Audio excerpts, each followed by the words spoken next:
Hey folks, Jeff here at Back to Country. Thanks for stopping by the channel today. I tell you what, the past 24 hours has been something. We just finished a rainstorm that lasted for over 24 hours. It started at about 4 o'clock yesterday morning, and well, 8 or 9 this morning it finally finished. Or well, it seems to be finished. It still looks pretty much overcast, but as far as the weather report says, maybe 40% chance of a little more this afternoon. But other than that, it's not predicting any. You know how that goes. We'll see. But anyway, in the last 24 hours, we got quite a bit of rain. That's the thing about East Texas. When it rains, it pours. And, you know, this time the downpours weren't really that heavy. But, you know, it came and went. And it always just continued. I think that's the big thing, is even when it wasn't pouring, it was still raining.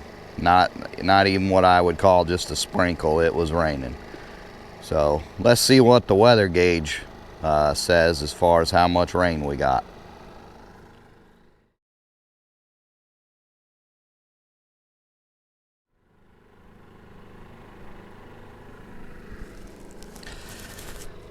So there you have it. 3 inches. 3 inches of rain in 24 hours. Or well, not over 24 hours, but you get the point. I'm gonna dump that out for the next storm now.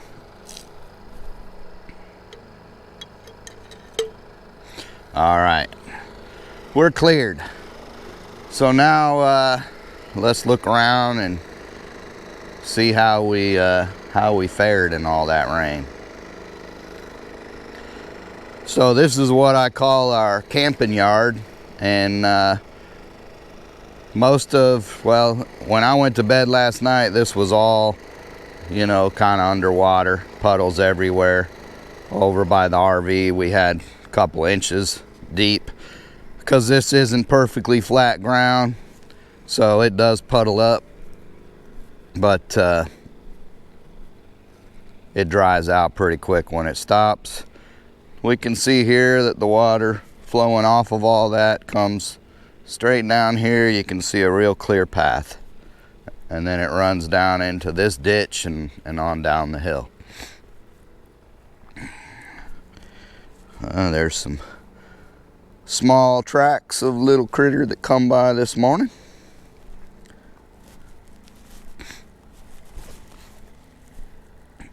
And this all out here is mud. I mean, if I walk in that, I will sink, you know, an inch or two, not up to my knees or anything crazy. But it's mud. This is all stuff that I'm gonna have to do something with eventually. I think I'm gonna, you know, work this with the dozer, get it exactly sloped how I want it and everything, and then we'll rock it, put rock over the top of everything. And we can see another water flow right here where it come down, and then it circled back around here and it ran back over the hill over there. And here's another one over here, same thing, comes down and it's going over the hill there. The big thing is where these spots are running over the hill, you know, they got grass on them, and you can see there is definitely erosion there, but it's kind of holding its own. It doesn't seem to be really getting worse.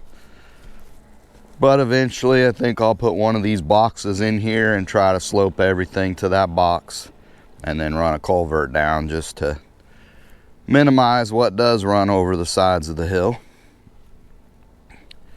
And, you know, just walking along, here's another path that I see, and here's a big path that I see all running towards the Grand Canyon over there. Another one here that runs right down into the start of the Grand Canyon. So in theory, I'll put one of those boxes somewhere in here and then fill all this in. and do the same thing. You can see there's a few different paths that it takes. It doesn't all just come down into the Grand Canyon there. Some's going over the side, and you can see, you know, so we'll fill this in with dirt and get it all sloped towards a box. That's the long-term plan, but man, when I'm gonna get to it, there ain't no telling at this rate. So looking at the side here, that looks about the same. You know, maybe it chewed out a little bit, but no significant damage there that's gonna like hurt my ability to go up and down the road. So at this point, that's usually what I care about, is do we have destruction of the road? You know, you can see there's more ravine, and it looks like an amaranth has chose to grow right up in the middle of it, which that's fine with me. If the roots help to hold the dirt together, it's good. It's like all this goat weed, I ain't pulled it out because it's somehow it's got to be helping.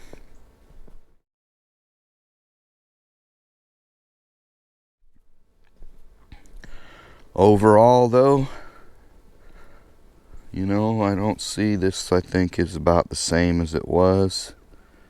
So I don't see any more significant damage. I still have room to drive here. And I don't see any areas that have, you know, are weak that are gonna like collapse if I drive over it. So no, you know, cut banks or anything like that where the water erodes away out and then it starts to cut back underneath the road.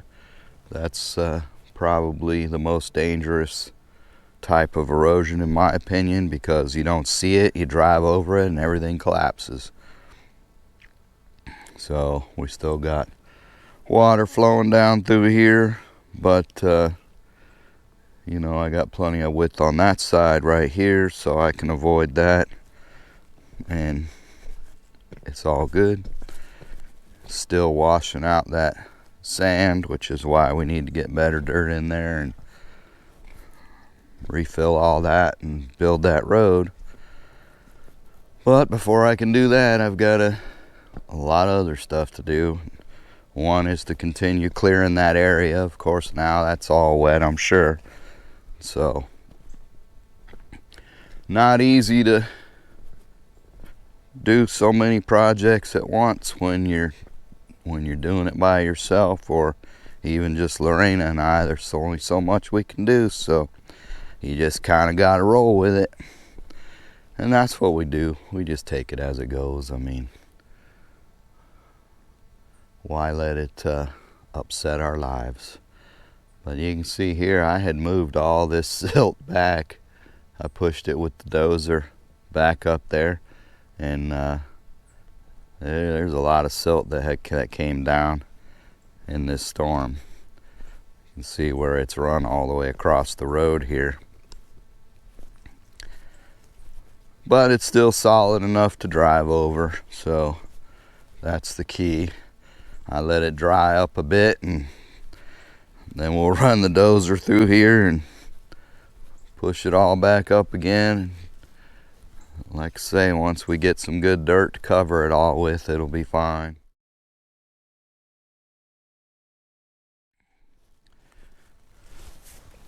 So you can see water just run on down everywhere here. Constantly fighting that erosion. What do? You know, ain't much you can do but roll with it. Little birdie in our dozer there. He just flew off.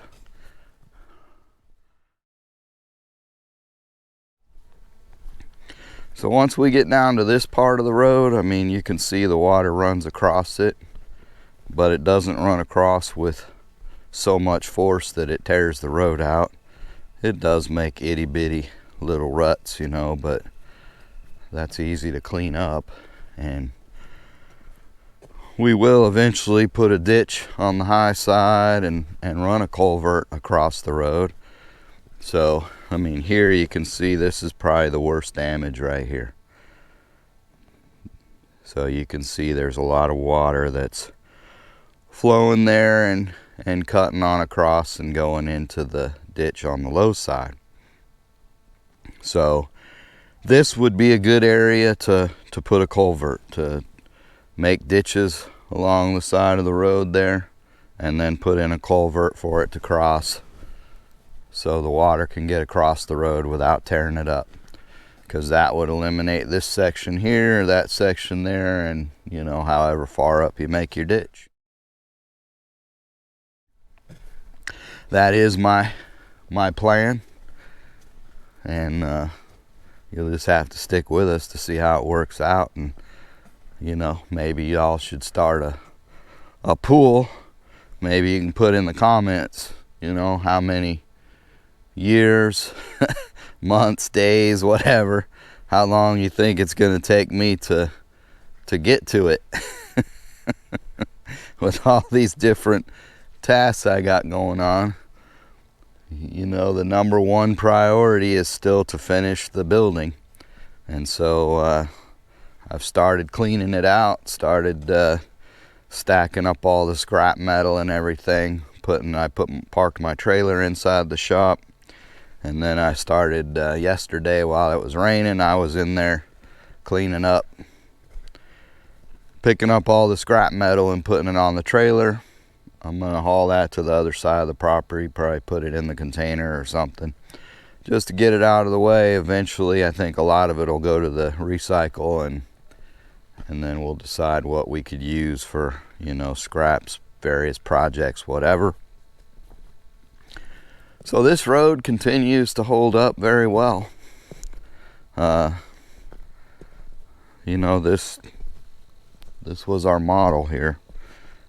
This is where we started and where we came up with our first plan, and it continues to hold up very well. Using this big crushed concrete as our base, and then rolling over it with the compactor. It has locked it together very well. Now, it's bumpy. It's like driving on a cobblestone road, but this is not our final plan. Remember, if you're following along, this was a interim solution. This is our base. So I still plan to extend the base further out, and then I will come back along and put rock over it, a smaller rock, whether that's some kind of flex base or just you know, the 1 to 2 inch crushed or whatever. We'll figure that out, but we'll dump that all along on top of this and then smooth it out, and that'll create the actual road.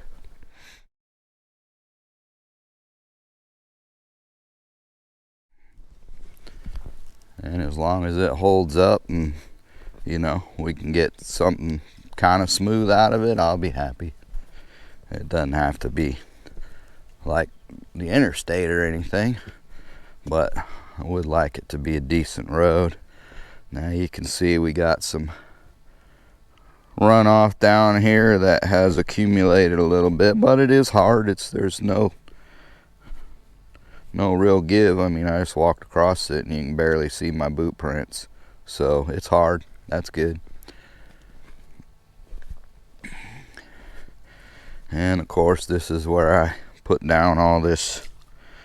Now that's softer there. Well, this is pretty hard through here. So we got a combination. We got a few little soft spots, but overall this is pretty solid. That's good. That's what I wanted. You can see the water runs down the side here. I can see where it came, but it didn't seem to do any damage. That's good. So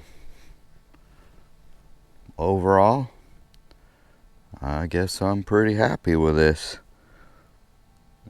I mean, you don't even see my boot prints actually. I just walked through here and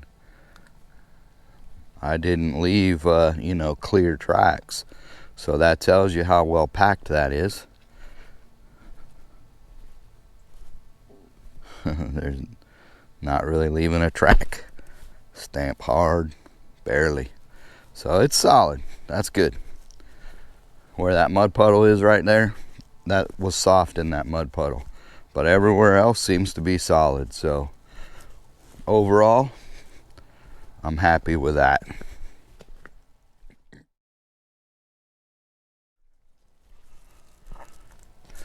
Now another plan I got, so we got a huge ditch over here.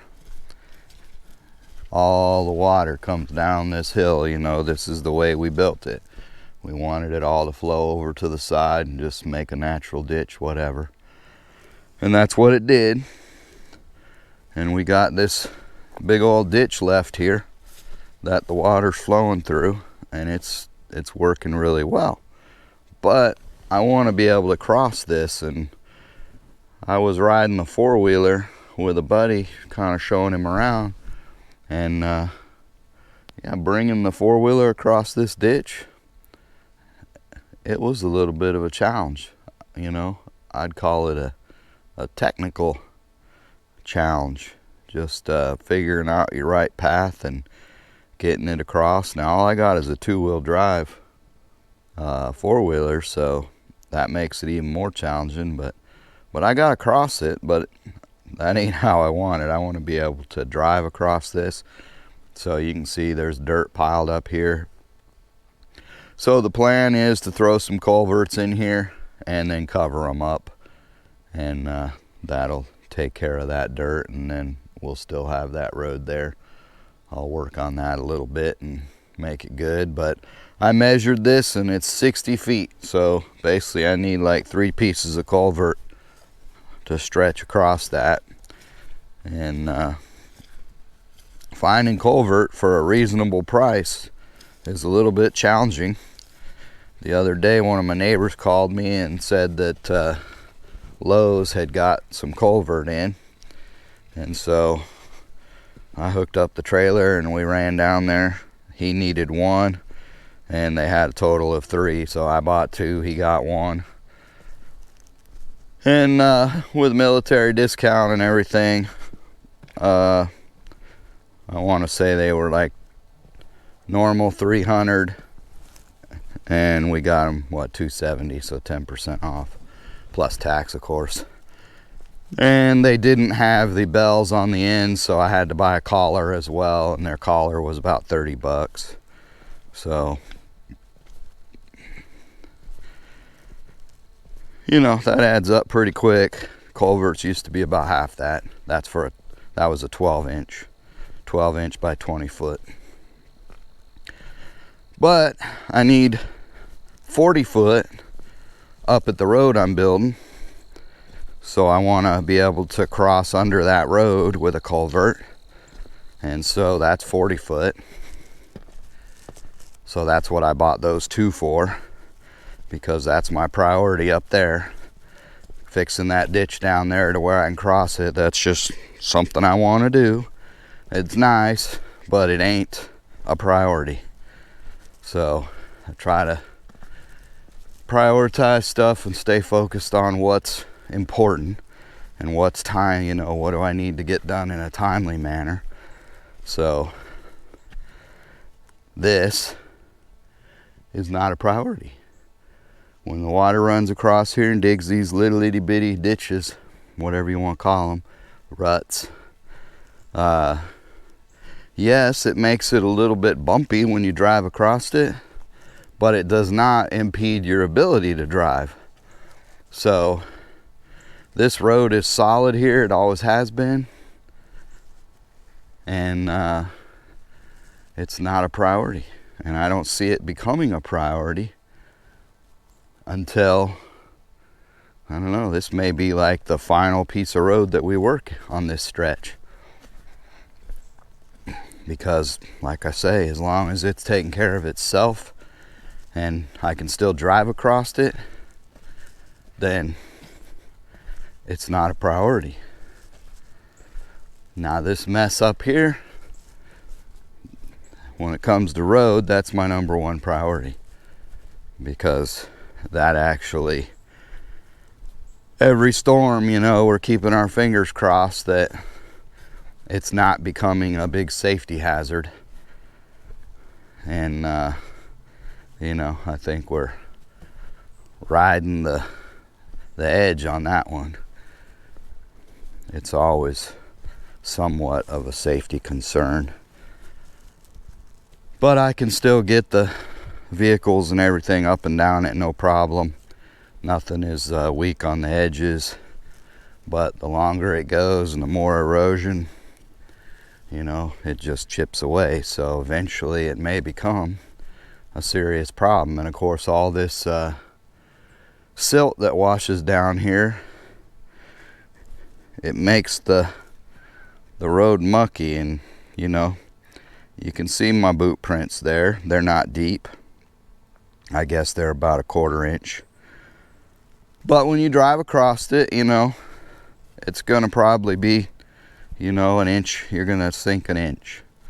And so it's just kind of muddy and yucky. And while it's a hard pan underneath it and you don't get stuck, it's still nasty. So that's something that you definitely want to fix. And so I said I got 2 culverts. So my plan there is somewhere, you know, maybe a 1/4 of the way up the road here.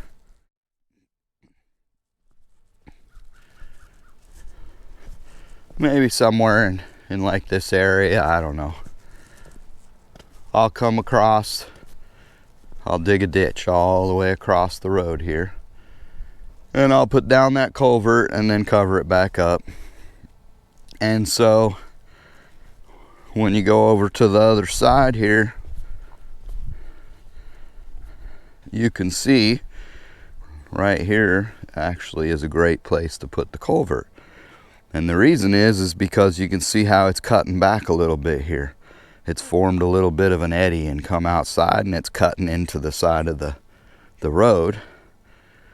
So if we dig a ditch and put it right in here, you already got that natural flow coming down. And then of course it's continuing on down that way alongside the road. So we fill all that in. We dig a ditch maybe alongside it with a slope coming back, so that any water from over there is going to flow back to this culvert, and everything from up above is going to come down to this culvert, and then it's going to cross underneath the road down into the woods, so it won't do any damage to the road. So that's what we bought that culvert for. I measured it 40 feet across, I believe it was. And that's the plan anyway. So again, you know, put in the comments how long you think it's going to take me to get to it. Because that's kind of a side job that I'm working on, clearing the area where I plan to get dirt from. But I won't even start this project again. I won't hit it again until I'm here and have the time to get it at least close to finish. Because I can't put in tons of hours and lots of dirt for another disaster like this, where then I get a huge storm come through and wash out my work. Just can't do that again.